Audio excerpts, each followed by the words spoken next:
Buenos días.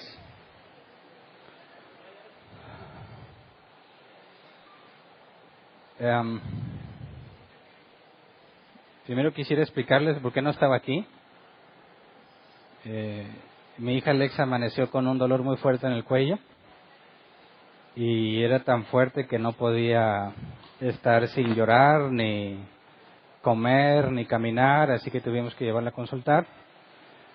Ya nos dijeron que es una tortícolis y ya tiene su medicina, pero pues eso nos afectó todo el proceso de venir acá, así que les pido disculpas, pero tuvimos que atender a Alexa por emergencia. Gracias a Dios no fue nada grave. Así que empezamos con el tema que que debemos de analizar el día de hoy. Quien ha estado aquí más de un aniversario sabe que en cada aniversario no solo lo vemos como una razón para celebrar que Dios nos haya tenido aquí, sino también es una rendición de cuentas. Es un momento en el que tenemos que hacer un alto y analizar lo que ha pasado y ver cómo estuvimos y qué tendríamos que hacer el próximo año partiendo de un enfoque, un objetivo. Así que dentro de todas las cosas que hicimos, cosas buenas o cosas malas, lo primero es que estamos agradecidos con Dios porque aquí estamos. Tenemos libertad para hablar. Nuestro gobierno no nos impide que nos podamos reunir con libertad, como sucede en otros países. Podemos seguir trabajando como lo hemos hecho y Dios nos entregó un año completo para que hiciéramos algo con lo que Él nos ha dado. Y ese es el objetivo de lo que necesitamos hablar el día de hoy. Vamos a 1 de Pedro 4:10, que este es un objetivo que tenemos desde que cumplimos 4 años. 1 de Pedro 4:10, nueva versión internacional, dice: cada uno ponga al servicio de los demás el don que haya recibido, administrando fielmente la gracia de Dios en sus diversas formas. Aquí la palabra servicio es diaconeo, en griego, que se traduce como ministro, siervo, mesero, o literalmente es levantar el polvo porque te estás moviendo. Sabemos que en aquel contexto no hay pavimento, ¿verdad? Cuando alguien tenía que estar sirviendo, sobre todo, imagínate la idea de un banquete, las personas que servían el banquete estaban levantando tierra por el movimiento que generan al prestar un servicio. De ahí viene la palabra diaconeo. Y la palabra don es el griego carisma, que se traduce como un regalo gratuito, un regalo de gracia o un favor inmerecido. Y desde el 4º aniversario nos propusimos poner esto en práctica, dado que la Biblia enseña que cada uno de nosotros tiene al menos un don. La instrucción es que lo pongas al servicio de los demás, que te pongas a servir a los demás con el don que Dios te dio. Pedro divide este servicio, al servir con los dones, lo divide en 2 tipos. Vamos a leer el versículo 11. 1 de Pedro 4:11 dice: el que habla, hágalo como quien expresa las palabras mismas de Dios. El que presta algún servicio, hágalo como quien tiene el poder de Dios. Así Dios será en todo alabado por medio de Jesucristo, a quien sea la gloria y el poder por los siglos de los siglos. Amén. Así que Pedro nos dice que el servicio que se presta con los dones está en 2 tipos: los que hablan y los que sirven. Los que hablan tienen que ver con la enseñanza, con la doctrina, y los que sirven necesariamente tienen que ver con algo distinto a la enseñanza, ¿verdad? Y esos 2 tipos de ministerios los tenemos aquí entre nosotros. Está el ministerio del que habla y del que sirve en distintas maneras. Pero lo importante de ver, lo que al momento en que Pedro nos pide esto, es la consecuencia que se genera cuando lo hacemos. Cuando dice así: Dios será en todo alabado por medio de Jesucristo. Será en todo alabado Dios por medio de Jesucristo, y Jesucristo es la cabeza de la iglesia. Cuando la iglesia hace lo que le corresponde, tiene que forzosamente terminar en alabanzas a Dios. Entonces, cuando nos lo propusimos en el 4º aniversario, lo sostuvimos en el 5º aniversario y lo vamos a volver a poner como enfoque en el 6º aniversario. Porque aunque hemos avanzado en ese tema, hay muchas cosas que aún no están claras y hay muchas cosas que aún no están funcionando como debieran. Cuando hacemos el ejercicio de rendir cuentas con el año que Dios nos entregó, tendríamos que analizar en base a eso cómo hemos hecho las cosas. Y haciendo una retrospectiva de las cosas que han pasado, yo resalto ciertos eventos o situaciones como las más relevantes, donde podemos determinar si hemos hecho bien o hemos hecho mal. Y lo primero que podemos señalar es que en todo el transcurso de este año que ya se termina, nuestro 6º aniversario, Dios agregó nuevas personas a la iglesia. Agregó muchas, al grado en que tuvimos que comprar más sillas, tuvimos que extender los baños, tuvimos que hacer más salones. Dios ha estado agregándonos cada vez más personas y, como lo hemos mencionado en otras ocasiones, cada persona que se agrega y solicita la membresía se convierte en una responsabilidad para la iglesia. Porque cuando nos dice que pongamos nuestros dones al servicio de los demás, cuando dice los demás, no habla de todo el público en general. No está hablando de ir a servirles a los que no son iglesia. Está limitándose adentro de la iglesia.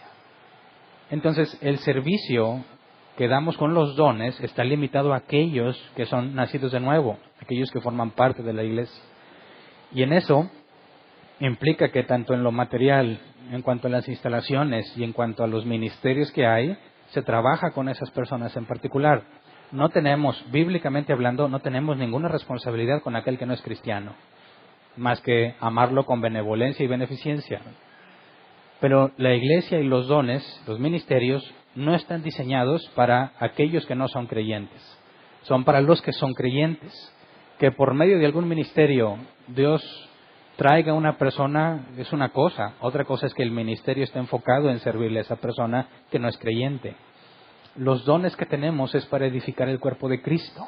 Y eso traza una línea entre quién es el objeto de nuestro servicio y quién no lo es. En todo este año, como lo mencioné, crecimos en cuanto a instalaciones, pero también dedicamos mucho tiempo a la enseñanza. En todo este año empezamos precisamente después del aniversario del año pasado, empezamos a estudiar la primera carta de los tesalonicenses. Vimos la segunda, las 2 de Timoteo, Tito, Filemón, Hebreos, Santiago, 2 cartas de Pedro, 3 cartas de Juan, la carta de Judas y Apocalipsis, que nos resta un capítulo.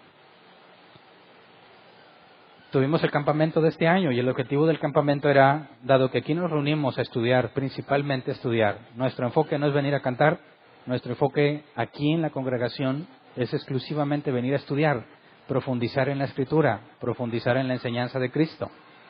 Y el campamento lo implementamos porque necesitábamos convivir. El campamento no nos vamos a estudiar al campamento, aquí estudiamos nosotros, al campamento nos vamos a convivir unos con otros. Y aquellos que fueron, pues estuvieron 3 días juntos, ¿verdad? Y ahí estoy seguro que se dieron cuenta de que es muy distinto conocer a una persona solamente en las reuniones a dormir en la misma habitación que esa persona, ¿verdad? Hubo quejas del olor a patas, hubo quejas de personas que se acostaban sin bañarse, hubo quejas de personas que a algunos les tocaron compartir las camas, decían, no, pues no, es muy incómodo dormir con esta gente, duerme como si estuviera solo. Ese tipo de problemática es a la que te enfrentas cuando tratas de conocer a una persona más allá de lo que ves aquí en una reunión. Porque cuando tú ves a una persona aquí en la reunión, haz de cuenta que estás viendo solamente su cuenta de Facebook. Porque las fotos que tú subes a Facebook están bien retocadas, ¿sí o no? Tienen un montón de filtros. Tienen el ángulo correcto donde crees que no te ves tan mal. El problema es cuando te etiquetan en la foto de otro amigo que a él no le importó cómo saliste tú, ¿verdad? Y ahí ves la realidad muchas veces. Bueno, cuando los cristianos vienen a la iglesia es como si estuvieras viendo su cuenta de Facebook. Ven, o tú ves, o ellos solo dejan ver ciertas cosas de ellos, pero no se muestran tal cual son. Y en el campamento, aunque se puede sostener en cierta forma una apariencia, es muy difícil sostenerla en los juegos, en las actividades, a la hora de dormir. Y tuviste que conocer a otras personas como nunca las habías conocido. Tuviste que verlas más como realmente son, no como se muestran ser. Y sí, hubo problemas a la hora de los juegos. Hubo quejas, es que él no lo hace bien, el otro sí. Es que no me ayudan, yo hago todo, porque ellos sí llegaron, yo no. Y ese tipo de cosas son necesarias, porque abrimos los ojos ante el hecho de que somos humanos, somos pecadores, Y aunque somos cristianos, estamos llenos de errores, ¿verdad? Eso nos tiene que abrir la mente a la verdad, a una verdad que todos conocemos, pero de la cual nadie quiere hablar ni quiere mostrar. Ese tipo de actividades como el campamento nos llevan a conocernos a un nivel muy distinto de lo que conocemos aquí en las reuniones. También nos propusimos, y es algo que se hizo, analizamos que en Hechos capítulo 2, los que se agregaban a la iglesia hacían cosas específicas. Perseveraban en la doctrina de los apóstoles, en el partimiento del pan, en la comunión unos con otros y en las oraciones. Partían el pan en las casas. Y dijimos, es necesario que cada uno de nosotros se esfuerce por conocer al otro. Teníamos situaciones en las que nos encontrábamos personas que platicaban que, aunque son de la misma iglesia, se daban cuenta que se topaban en la calle o estudian en la misma universidad o algunos tienen amigos en común y tuvo que haber sido por otra circunstancia en la que se dieron cuenta que eran miembros de Árbol Plantado, porque aquí en la iglesia no se habían visto, no se habían conocido. Y dijimos, si vamos a enfrentar ese problema mientras seguimos creciendo y mientras Dios agrega cada vez más gente a la iglesia, es más difícil conocerlos a todos, es más difícil convivir con todos, sobre todo si esperas a que esa convivencia sea aquí en las reuniones. Por eso propusimos que la gente empezara a invitarse unos a otros, a un holocausto, olor fragante a Dios, una carne asada, lo que fuera. Y empezamos a ver en Facebook que se empezaban a reunir y subían fotos aquí y allá. En el área de enseñanza, los equipos que se formaron tenían que reunirse a estudiar. Y en esas reuniones a estudiar, obviamente iban a tener diferencias y obviamente se iban a conocer a un nivel más profundo, porque una cosa es cuando tú conoces a una persona, incluso en el campamento, donde no se tocaron temas doctrinales, y otra muy distinta es tratar de llegar a un acuerdo doctrinal cuando tienes opiniones diferentes. Conoces a la persona en otra dimensión que no hubieras conocido si no se tocan asuntos difíciles, bíblicamente hablando, donde se van a generar diferencias. Así que es bueno que hayan empezado los que entendieron la idea de que no puedes esperar a que aquí en la iglesia se dé ese compañerismo. Conforme vamos siendo más, va a ser más difícil. Pero, gracias a Dios, hubo algunos que hicieron el esfuerzo por invitar gente a su casa, aunque no fueran del círculo que siempre platican, que se invitaron unos a otros para compartir la carne, el pan, los tacos, lo que sea, y trataron de llegar a una relación más profunda. Eso fue algo bueno. También, no sé si se han enterado, yo espero que todos sepan que hay un canal de YouTube, ¿verdad?, donde se suben las predicaciones.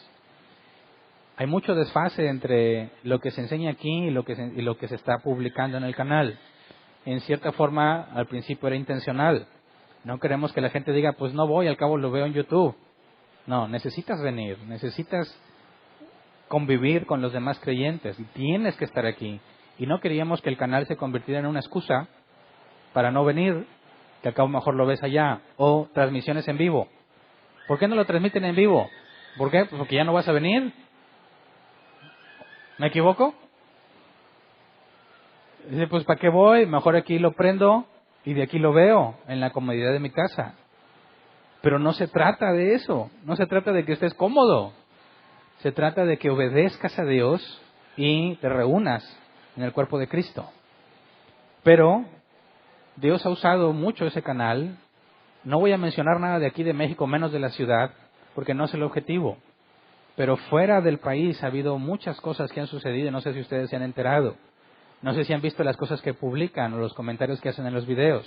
Hay cosas a favor y hay cosas en contra. Hay gente que está muy molesta con lo que se predica y se queja. Y hay gente que está agradecida. Pero en particular quería hacerles ver que los videos que están ahí, de las cuales todos somos parte de eso, porque cada persona que se congrega aquí, cada persona que ofrenda, hace que este lugar esté funcionando. Y cuando se publica un video de esos, lo que las personas están viendo no es lo que yo hago, es lo que todos hicimos para que eso suceda. Así que todos estamos involucrados en lo que está pasando en esos canales, en esos videos. Son 129,000 veces las que se han visto en los videos. Algunos las ven para criticar, a otros les ha servido, pero hay personas que me escriben y me siguen escribiendo, diciendo que a través de esos videos han podido comprender cosas que no habían comprendido. y que han entendido y aprendido cosas que no les habían enseñado. Hay personas que me dicen que eran pastores y a través de los videos se dieron cuenta de su enseñanza equivocada y renunciaron a los cargos que tenían con tal de no seguir predicando algo que no se ajusta a la doctrina bíblica. Han escrito otros que aseguran que eran líderes de organizaciones muy grandes con mucha gente a su cargo, que al ver las predicaciones Dios les dio la convicción de que estaban equivocados y renunciaron a todo lo que tenían. Pastores renunciando, líderes renunciando, obviamente después del procedimiento correcto.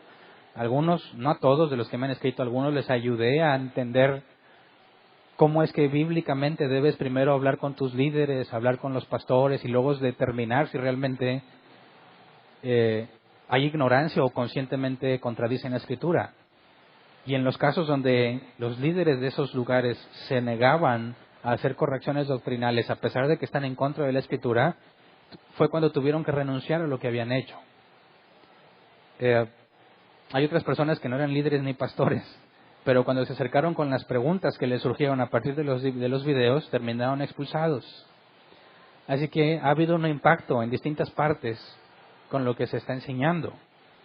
Y lo más grave de ese asunto es que de las personas que yo conozco, porque no todos me escriben los que están en esa situación, pero de los que conozco han salido a buscar iglesias con doctrina bíblica y me han preguntado, ¿conoces a alguien en Colombia? ¿Conoces a alguien en Miami, en Phoenix, en Perú, en Lima? Ahorita les doy la lista de países donde la gente está teniendo un problema porque salen a buscar doctrina bíblica y no la encuentran. Dicen, ¿qué hacemos? Ya buscamos en todas las regiones, yo les he pasado directorios de iglesias que tienen una doctrina muy similar y no hay nada ahí donde ellos están. Dicen, ¿qué se debe hacer en ese caso? Pues ustedes se reúnan a estudiar. Y déjame les muestro la lista de las personas, de los países de los que me han enterado, o distintas ciudades del mismo país, donde tienen esta problemática. Ecuador, Londres, Canadá, Islas Canarias en España, Perú, Uruguay, Portland, Oregon en Estados Unidos, Miami, Phoenix, Estados Unidos, Houston, Argentina, Venezuela, Santander, Colombia, Cali, Colombia, Bogotá, Colombia y otros. Específicamente en Cali, Colombia y en Bogotá hay grupos de personas que al no encontrar iglesias con doctrina bíblica han decidido reunirse a estudiar lo que está en los videos de Árbol Plantado. No hay quien les enseñe y están dependiendo de los videos. Hay un grupo en Bogotá y ellos hace poco escribieron un video, no sé si te lo vieron todos, donde decían ellos, nosotros somos Árbol Plantado, Bogotá, Colombia.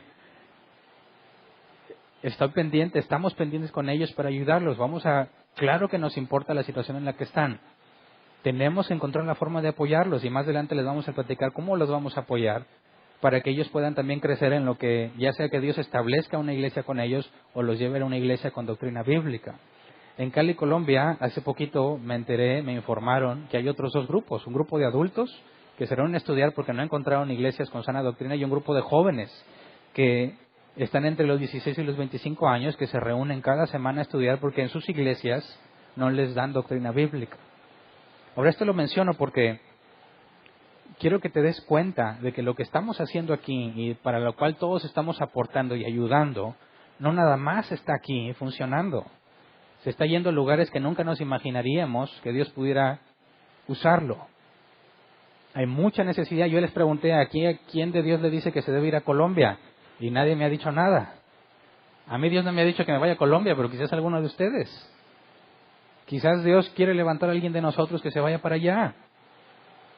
Pero lo primero que se necesita es negarte a ti mismo para cambiar todo lo que tienes e irte allá si es que Dios te está enviando. Y si Dios te envía, la iglesia tendría que encontrar la forma de apoyarte a ir para allá. Porque cuando dice que se predique el Evangelio es a todas las naciones. Y cuando vemos que está llegando a muchas partes y que está generando cambios, solamente es Dios quien puede hacer esos cambios. ¿Quién puede hacer que un pastor renuncie a su cargo porque se dio cuenta de su doctrina errada? ¿Quién puede hacer que los líderes renuncien a sus cargos porque saben que tienen la doctrina errada? Eso es un milagro. Eso es un milagro. Estamos siendo parte de eso. Con lo que hacemos aquí, Dios lo está llevando a lugares muy lejos. Pero todavía, a pesar de que está pasando eso, nos están pidiendo ayuda y hay que hacer algo al respecto. Tenemos que ayudar.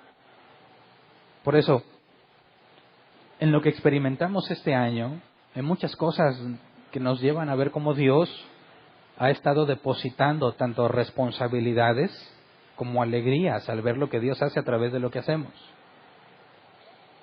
También este año experimentamos el dolor de la expulsión de 6 miembros. Pudimos ver en carne propia la aplicación de Mateo 28 hasta sus últimas consecuencias. Es un hecho doloroso y que tiene que estar presente siempre de nosotros, porque tenemos la esperanza de que recapaciten en su doctrina. Tenemos la esperanza de que vean el error doctrinal, porque su error era fundamental, ¿verdad? Confrontamos la murmuración que eso generó y lo confrontamos públicamente, como sucedió en el capítulo de los Hechos, capítulo 5. Al haber murmuración en la iglesia, los apóstoles convocaron a todos y se trató públicamente ese tema. También tenemos esa experiencia. Esa experiencia era nueva, la expulsión y la confrontación de la murmuración al nivel que se había presentado ante nosotros. Es la primera vez que se había presentado. 6 años. Pero eso no es una mala señal. Eso nos indica que estamos en el camino correcto. Porque si les pasó a ellos, que estaban enfocados en vivir bíblicamente, y nos pasa a nosotros, oye, estamos en el camino correcto. ¿Me explico? Es algo doloroso, pero a la vez es algo que nos ilustra lo que claramente la Biblia enseña. Entre ustedes se levantarán falsos maestros. Y ya lo vimos, lo vivimos. Duele, pero hay que apegarnos a lo que la Escritura enseña. ¿Verdad? Cuando pensamos en todo lo que hemos hecho, hay una cosa que también debemos tener muy presente, a excepción del campamento, obviamente, porque nos cobran por ir allá, y a excepción de que nos pongamos de acuerdo en algunos eventos para comprar comida para nosotros, todo lo demás ha sido gratuito. Todo lo que se hace aquí, si se quieren llevar audios, videos, todo que tiene que ver con la enseñanza y con el funcionamiento de la iglesia, todo ha sido gratuito y de eso todos somos parte. Las personas se han beneficiado gratuitamente, dentro y fuera de Árbol Plantado. Y eso también es algo que debemos ver, que Dios ha sostenido la congregación. ¿Cuántas veces hemos tenido problemas para pagar la renta? Que no se alcanza para pagar servicios. ¿Cuántas veces tenemos números rojos? Y aún así van 6 años en que no se le exige a nadie pago alguno. No se le exigen diezmos ni nada amenazándoles con que Dios los va a maldecir si no dan. Ha sido voluntario y llevamos 6 años sin que esto se caiga. Eso es otro milagro. ¿No lo crees? ¿No te parece un milagro que la gente esté dispuesta a trabajar gratuitamente sin recibir un peso, solo con la intención de beneficiar a alguien? Eso no es natural. Ahora, hacerlo durante 6 años, menos natural todavía. Tenemos mucha evidencia de que Dios nos ha sostenido. Tenemos mucha evidencia de que Dios está depositando responsabilidades y que de cierta forma hemos estado saliendo adelante. Pero también no sería correcto omitir las cosas que hemos hecho mal. No podríamos hablar de un examen de conciencia como iglesia si no mencionamos las cosas que han estado mal. Cuando hay discusiones y pleitos entre nosotros, Pablo dijo, es necesario que haya disensiones entre ustedes. Eso no es un problema. ¿Estamos de acuerdo? Cuando no nos podemos poner de acuerdo y tenemos que incluso a veces entrar en debates o discusiones para decir lo que la Biblia dice, eso no es un problema. Eso es lo que se espera de personas que quieren hacer lo que la Biblia dice. El problema que yo quiero que ustedes vean es que a pesar de que muchos se han puesto a servir, sobre todo en este último año, hay más personas sirviendo, o más gente que solicitó la membresía, hay más gente trabajando al momento en que está la reunión, eso es bueno, pero también hay que ver, y tengo que ser claro, que hay muchos que no lo hacen. Hay muchos que siguen sin comprender de qué se trata la iglesia. Hay personas que vienen, escuchan, en el mejor de los casos ofrendan y se retiran a sus casas. Y es todo lo que sabes de ellos. Es todo lo que hacen. Al mismo tiempo se dicen cristianos. ¿Por qué? Ese es un problema, no las discusiones, no los malentendidos. El problema es que tienes cristianos que piensan que Árbol Plantado es una especie de un gran orfanato. ¿Qué hay en un orfanato? Pues los huérfanos. ¿Y por qué los juntaron a todos allí? Porque solos no pueden vivir. Acuden a esos lugares o los mandan a esos lugares con dos propósitos. Alguien que les dé refugio y les dé alimento. Hasta que encuentren quien los quiera adoptar. ¿Verdad? Están esperando, en cierta forma, que al llegar aquí van a tener refugio y alimento, como en un orfanato. Esperan que algún día el encargado del orfanato les consiga una familia. Esperan que alguien en algún momento los adopte. Y dependen totalmente de la administración del encargado del orfanato. Me explico más a detalle. Cuando vienen buscando refugio y comida, vienen buscando un lugar donde puedan sus hijos tener amigos o ellos tener cierta convivencia y donde escuchen la escritura. Pero al mismo tiempo anhelan que el encargado les encuentre un hogar, es decir, esperan el día en que alguien les diga o los invite a servir un ministerio.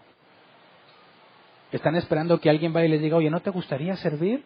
Yo te invito, yo creo que tú tienes la capacidad, yo creo que tú tienes el talento. Y si nadie va y les dice, no sirven, no hacen nada. Esperan el día en que alguien los visite. Normalmente esperan que yo los visite. ¿Sabes cuál es la posibilidad de que yo caiga a tu casa sin avisar? ¿Cuánta posibilidad? 0. Lo he dicho muchas veces. 0. ¿Te explico por qué? Y no nada más hablo por mí, hablo por los ancianos.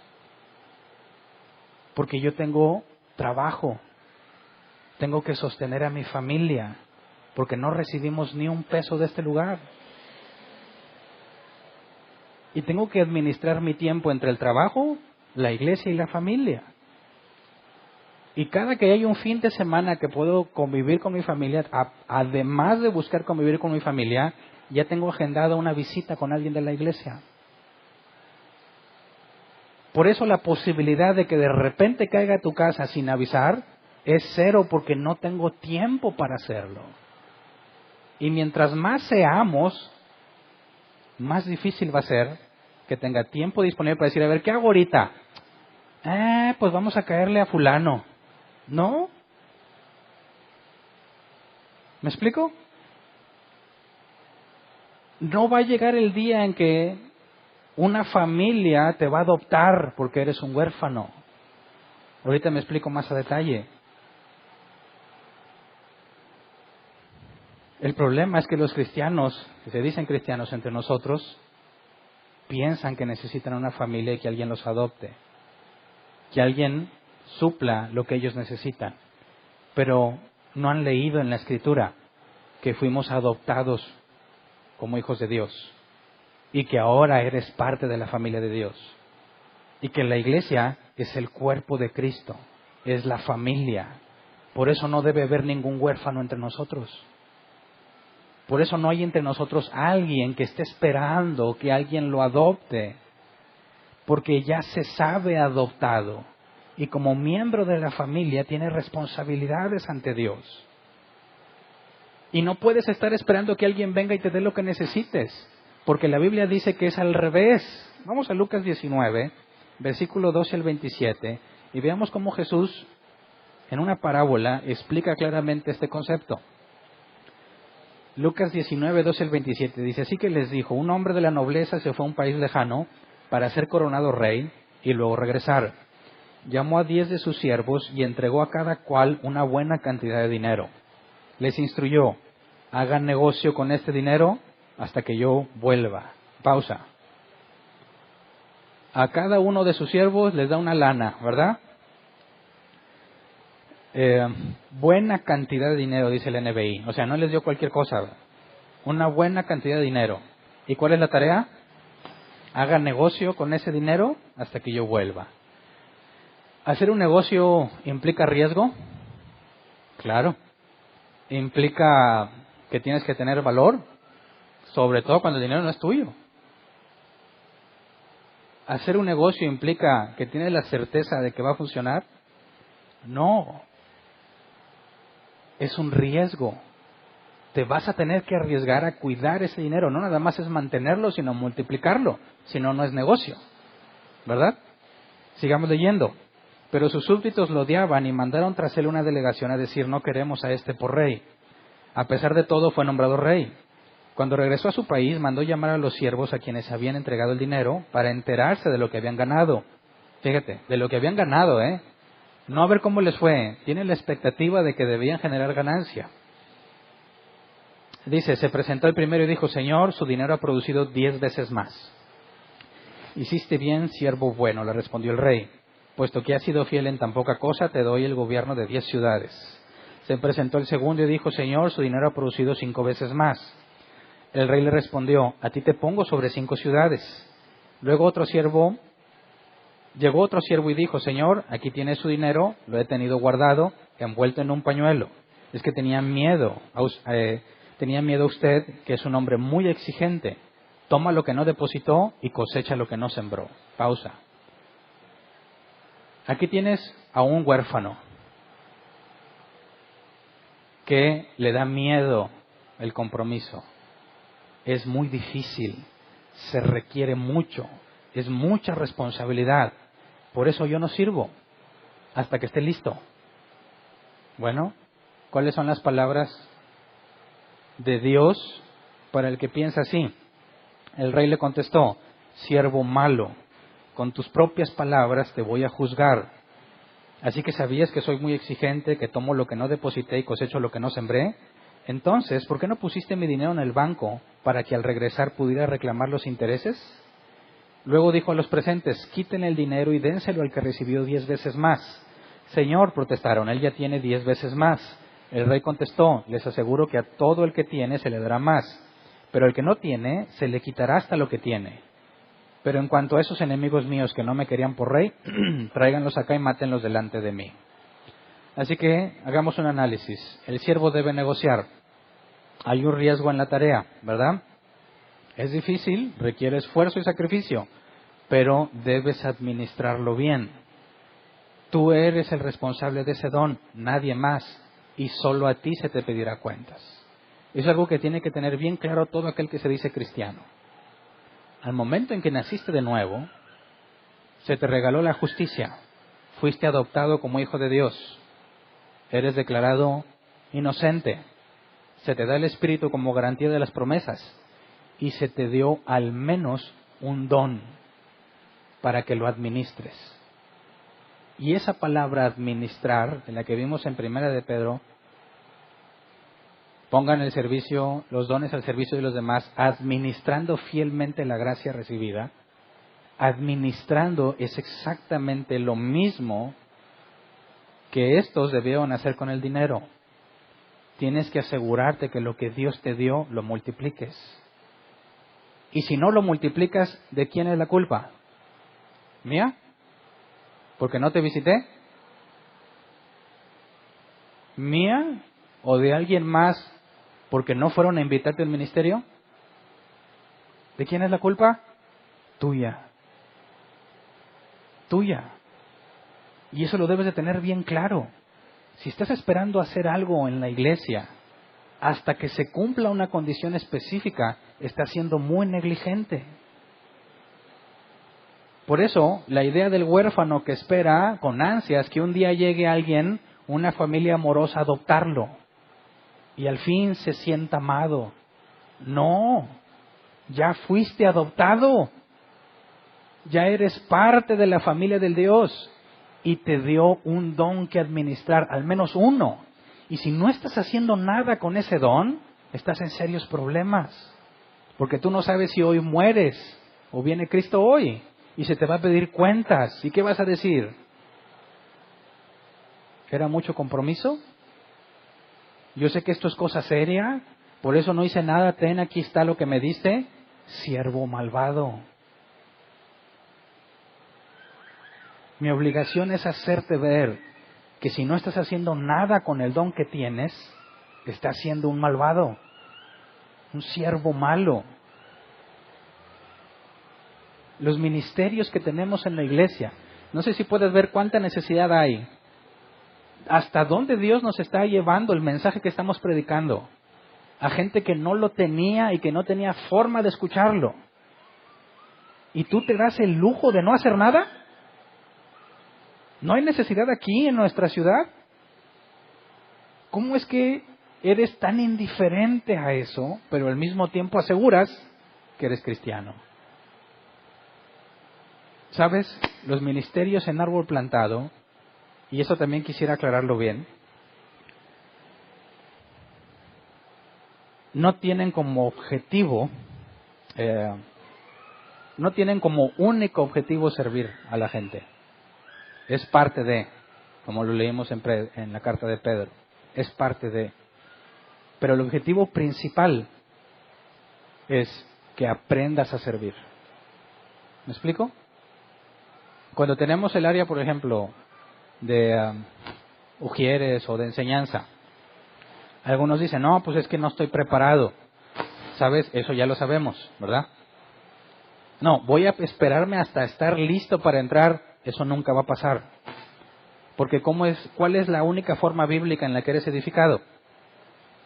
Cuando sirves a los demás. ¿Me explico? Nunca va a llegar el día en que estés listo para servir si no sirves aunque no estés listo. ¿Me explico? Así que nuestro objetivo en los ministerios de árbol plantado no es únicamente servir a la gente. Servir a la gente es la consecuencia de que te hayas puesto a servir. Nuestro objetivo es que te pongas a servir, que empieces a administrar el don que Dios te dio. Segundo, el objetivo no es hacer que la gente se sienta bien. Lo comento porque ha habido comentarios, y lo debo decir, a lo largo del año, de personas que dicen, mira, pues a mí no me gusta lo que están haciendo. Yo creo que se puede hacer mejor. ¿Alguien pone en duda eso? No, claro que cualquier cosa que hagamos se puede hacer mejor. Eso no es el problema. Pero el que asegura que se puede hacer mejor no está haciendo nada. El que dice, ¿sabes qué? Pues a mí no me ayuda mucho eso que estás haciendo. Está bien, ok, a lo mejor no te ayuda mucho. Pero el objetivo no es hacer que te sientas bien. El objetivo es darle a los que nacieron de nuevo un lugar donde se pongan a aprender cómo administrar los dones. Y los errores que se van a generar, toda la iglesia debe estar dispuesta a aceptarlos. Porque es el precio que pagamos para que él aprenda. ¿Me explico? Si algún día le damos la oportunidad a alguien que se ponga a enseñar y dice puras cosas medio extrañas en la predicación, no es decir, bájenlo y que nunca más se vuelva a subir. No. Vamos a pagar el precio de los errores que él comete con tal de aprender. ¿Sabes qué? Si te equivocaste, o sea, Moisés no se subió al arca. Ni a la del pacto ni a la de Noé. ¿Y qué? Te equivocaste, no hay problema. Lo importante es que aprendas.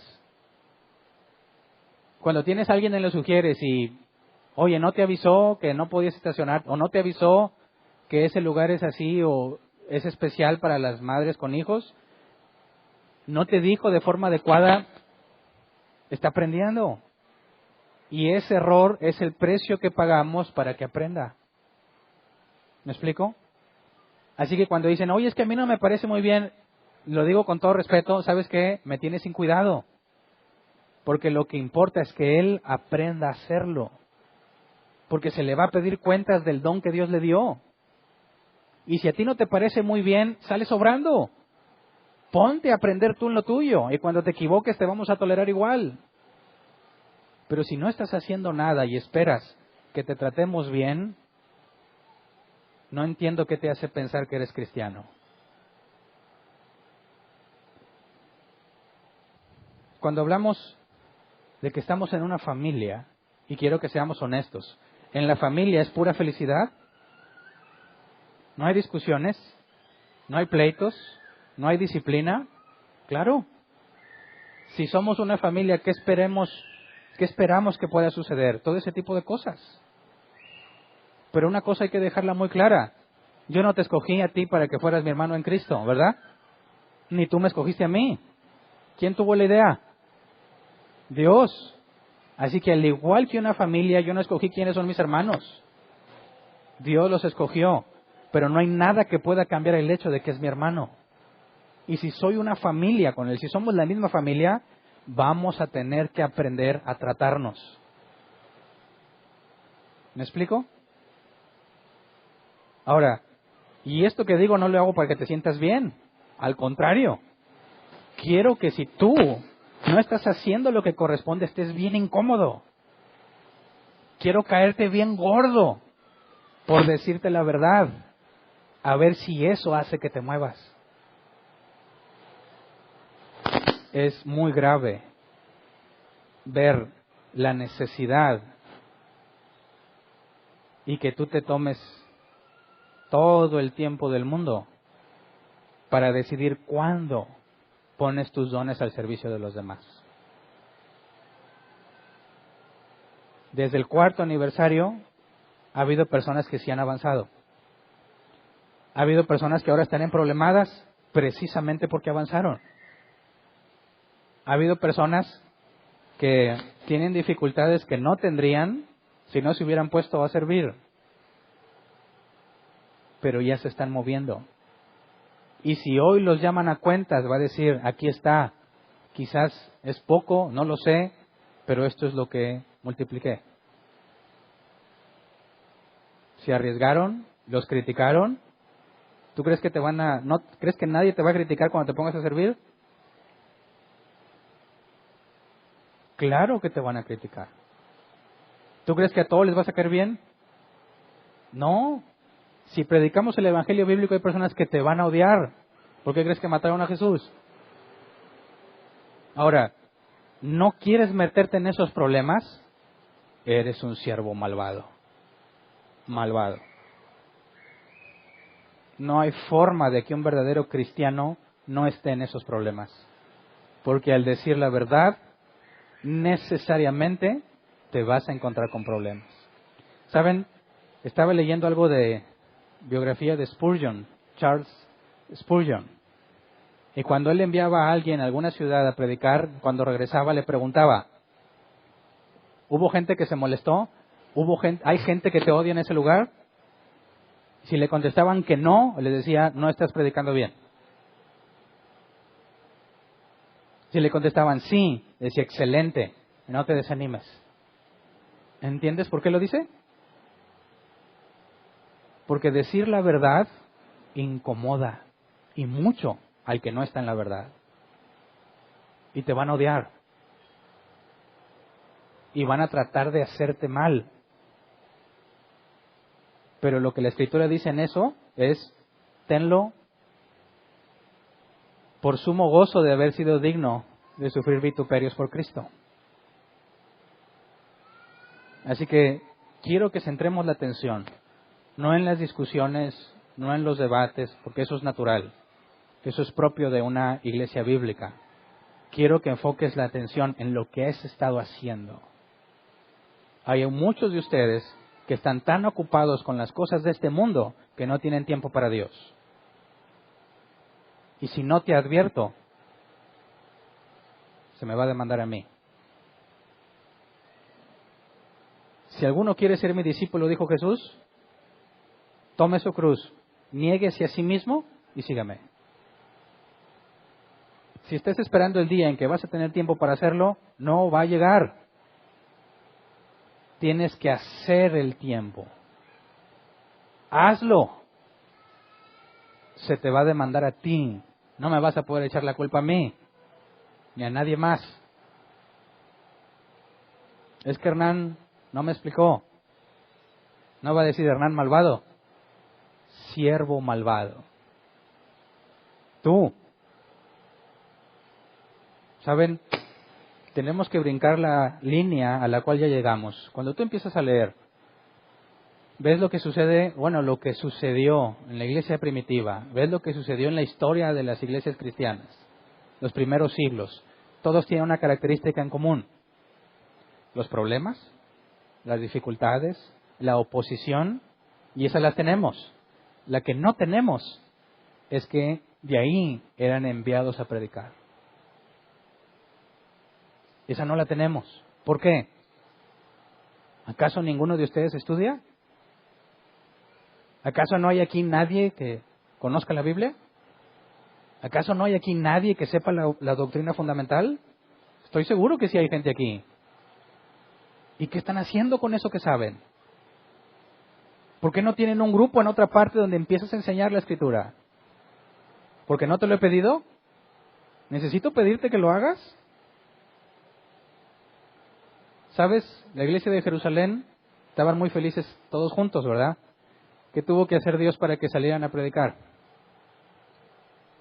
Traer persecución. ¿Necesitas eso? ¿Necesitas que Dios te obligue a buscar suplir la necesidad de muchas personas que buscan la Biblia? Horrenda cosa es caer en manos de Dios vivo. Pablo decía, ay de mí si no anuncio el Evangelio. Honestamente, necesitamos que dejes de pensar en ti. Claro que para todo hay un balance. Claro que hay prioridades. Pero necesitas dejar de pensar en ti y pensar en los demás. Necesitas estudiar. ¿Tienes dudas? Pregunta. No voy a llegar un día a preguntarte, ¿tienes alguna duda? Ven, pregunta. No tengo el tiempo para ir a buscarlos, pero aquí estoy para que me preguntes. No tengo el tiempo para ver qué hago y a quién le caigo. Quisiera tener el tiempo. No lo tengo. No esperes a que yo vaya, ven. Si naciste de nuevo, el hambre no te va a dejar en paz. Es imposible que digas, no, pues yo aquí espero la señal de Dios que venga y toque a Hernán en su corazón y le diga, ve a la casa de él y una nube me traiga y diga, Dios me dijo que tenías dudas. Y es más, ni siquiera me diga las preguntas, ahí te van las respuestas. Es absurdo. ¿Necesitan que alguien esté al pendiente de ustedes así? Júntenle para un sueldo. ¿Verdad? ¿Les parece buena idea? Podemos buscar contratar a alguien y que todos le paguen un sueldo para que se dedique exclusivamente a caerles de sorpresa. ¿Cuánto están dispuestos a pagarle?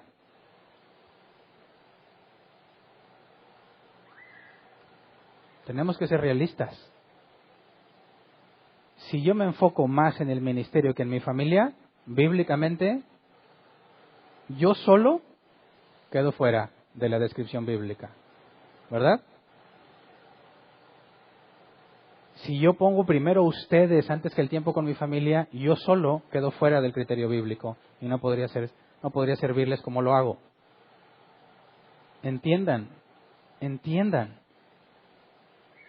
que si yo no recibo un sueldo ni ninguno de los ancianos, tenemos que, además de las preocupaciones de la iglesia, además de invertir tiempo en las cosas de la iglesia, además de prepararnos para servirles con los dones que Dios nos dio en la iglesia, tenemos que luchar con vivir y que conseguir la comida. Y luego aparte, tener tiempo de calidad con mi familia. ¿Cómo puede ser que no puedas ver eso y estés esperando, como huérfano en orfanato, que alguien vaya y te adopte? No, es absurdo. Duele que las personas digan desde otros países, no tengo nadie quien me enseñe. Y aquí hay bastante gente que sabe y no hace nada. ¿Por qué? ¿Por qué no haces nada? Dios nos ha dado muchas cosas. Y tenemos que reconocer todos que ha habido también mucha negligencia. Porque hay mucha necesidad y cada uno en lo personal no está haciendo lo que pudiera. No está estudiando como debiera. No está constantemente buscando la forma de... Para mí esa persona está muerta. Está muerta. No hace nada, es un inútil, asegura que está vivo. Esa persona está muerta. Necesitas pedirle perdón a Dios. En el programa de radio hay muchas preguntas que no requieren profundidad bíblica, que cualquiera de ustedes pudiera responder. ¿Vives lejos? ¿Vives cerca? Qué bueno que haces el esfuerzo de venir acá. Pero hasta ahora eso ha sido para ti. Pon tus dones al servicio de los demás para que Dios sea alabado. No va a ser nuestro crédito. ¿Sabes? A veces ni te van a agradecer. No van a decirte, oye, muchas gracias. No. Lo normalmente que te van a decir es, eso está mal. Ah, bueno. Gracias por el tip. Pero te explico que no está mal. Y se van a enojar. Y van a decir que eres un enviado del diablo. Te lo digo porque es real. Para que no vayas con la idea de que vas a ser el nuevo Juan Bautista o el nuevo Charles Spurgeon y las masas van a venir. No. Te van a vituperar. Pero ¿sabes qué? Tenemos que hacerlo. Así que, ¿cómo estás? 6 años. Tenemos como iglesia. No sé cuánto tienes aquí, pero ¿qué tanto has crecido? ¿Te ha faltado enseñanza? Sí. Bueno, ¿de quién es la culpa? ¿Mía o tuya? Tuya. Nosotros nos hemos apegado a la Escritura y siempre doy la oportunidad de que preguntes. ¿No sabes algo? ¿No has preguntado? No voy a adivinarlo. Entiéndeme.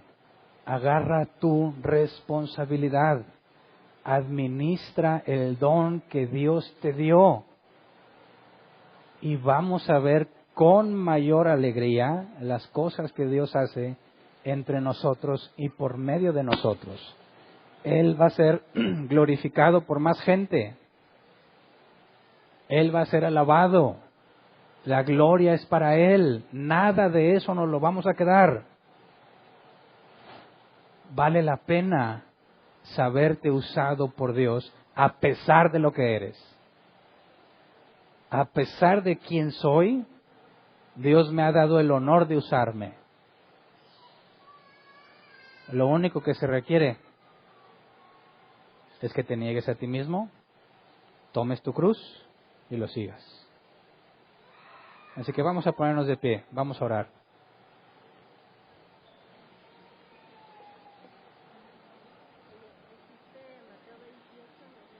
Mateo 18, gracias.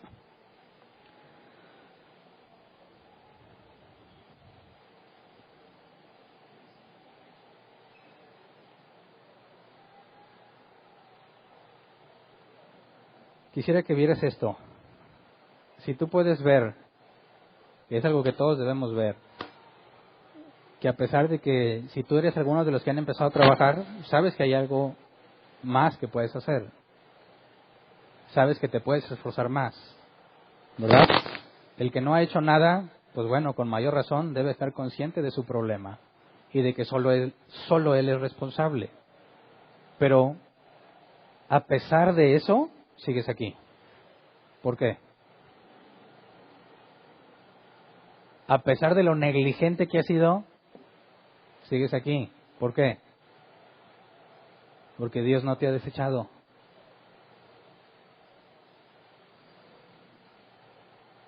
Porque Dios no es infiel. Porque aun cuando somos negligentes, Él no lo es. Su misericordia nos tiene aquí. Y sabes, aún el sentimiento de culpa y la convicción de pecado que puedas tener no se debe comparar con el alivio que se siente al saber que Dios es fiel y que es paciente. Y que si tú, como dice la Escritura, te arrepientes, pones el esfuerzo por hacer lo que te corresponde, Dios es fiel y te va a dar la parte que tú no puedes obtener. Y eso debe ser un gran alivio para todos, porque todos pecamos, porque todos en una u otra forma somos negligentes. Gracias a Dios que Él es fiel. Gracias que es paciente. Gracias que a pesar de nuestros errores como iglesia, sigue trayendo gente. Gracias que a pesar de nuestros errores como iglesia, nos bendice. Y tienes donde vivir, tienes que comer y que ponerte. Gracias porque podemos ir a Él y humillarnos y decirle, perdónanos. Y la Biblia dice que Él es fiel y justo para perdonarnos. Gracias porque a pesar de lo despreciables que podemos ser, Él decidió amarnos. Y por eso hay que estar agradecidos. ¿Estás de acuerdo conmigo? Así que oremos para pedirle perdón a Dios y para pedirle que nos use. Señor, nos humillamos ante ti, Señor, porque sabemos que tú conoces cada rincón de nuestro ser. No hay nada que se oculte de tu mirada y tú sabes lo que nosotros confesamos. Que no hemos hecho todo lo que podemos hacer. Que no hemos puesto todo el esfuerzo que podemos poner. Que no nos hemos tomado el tiempo que se requiere para ti, Señor, para servirte. Que hemos sido negligentes en el estudio de tu Escritura. Que quizás hemos estado dependiendo de los dones de otros en lugar de administrar los nuestros. Perdónanos, Señor, por haber sido siervos malvados, que por temor al compromiso, a la responsabilidad o porque tenemos cosas que consideramos más importantes, hemos despreciado el don que nos diste. Perdónanos por despreciarte cada vez que elegimos hacer otra cosa en lugar de servirte. Perdónanos por despreciarte cada vez que invertimos el tiempo en una cosa que no sea avanzar en el conocimiento de ti. Perdónanos por todas las veces que decidimos nuestra conformidad, nuestra comodidad, en lugar de venir y padecer como soldado de Jesucristo. Perdónanos por ser flojos y holgazanes. Perdónanos, Señor, por ser personas que no viven de forma congruente con lo que se supone que somos. Cámbianos, abre nuestro entendimiento, pone en nosotros el querer como el hacer, Señor. Sabemos que tú eres fiel, que tú eres bueno, que por medio de Cristo podemos acudir confiadamente al trono de la gracia, que por medio de Cristo, nuestro sumo sacerdote, hay perdón para nuestros pecados. Límpianos, Señor, y perdónanos. No nos hagas como los incrédulos. No nos dejes sin corrección. Permítenos no ser indiferentes ante la necesidad. Permítenos, Señor, que la necesidad de otros que genuinamente te buscan esté calando profundamente en nuestro interior hasta que hagamos algo. Concédenos ver las vidas difíciles que llevan otros buscando tu palabra, que cometen errores porque la ignoran, que te han pedido, Señor, por alguien que los enseñe, y nosotros, que nos has dado todo para hacerlo, que nos has dado salud, tiempo, dinero, que tenemos todo lo que se requiere, Señor, y hemos decidido no hacerlo porque no nos parece tan importante. Perdónanos por negarnos a hacer lo que nos corresponde como siervos. Perdónanos por negarnos, Señor. a hacer lo que corresponde como hijos tuyos, por amarnos más a nosotros mismos que a nuestros hermanos en Cristo. Así que según tu misericordia, Señor, y como lo dice tu palabra, sabemos que eres fiel para perdonarnos. Danos la convicción para seguir adelante. Danos la capacidad para hacer frente a cada responsabilidad que nos has puesto.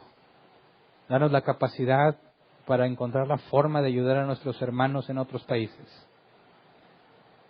Danos la capacidad para ir en nuestra ciudad, en nuestro país también, no nada más fuera.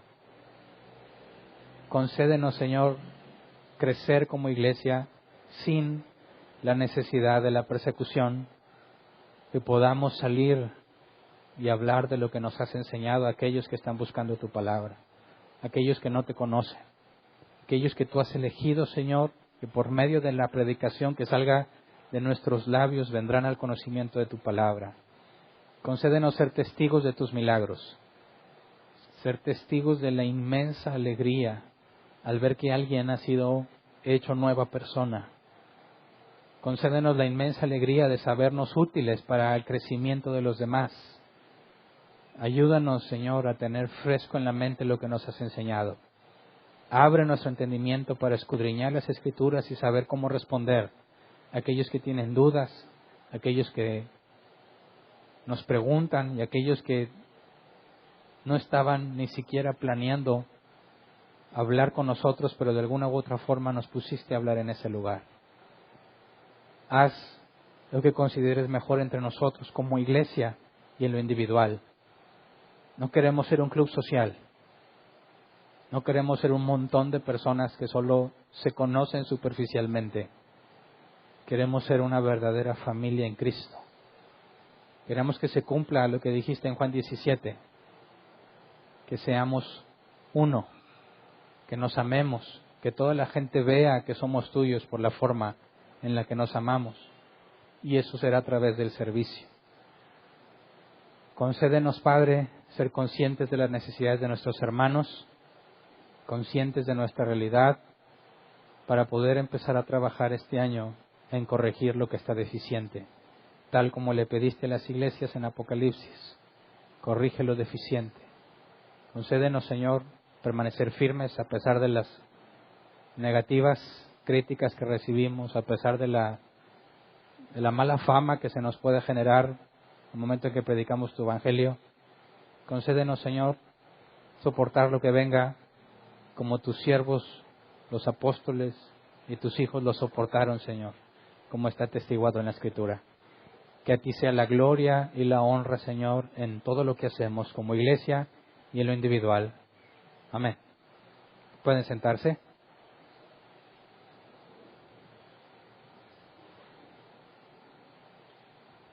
Vamos a avanzar a lo que sigue. ¿Quién tiene el control de lo que va a suceder? Ismael.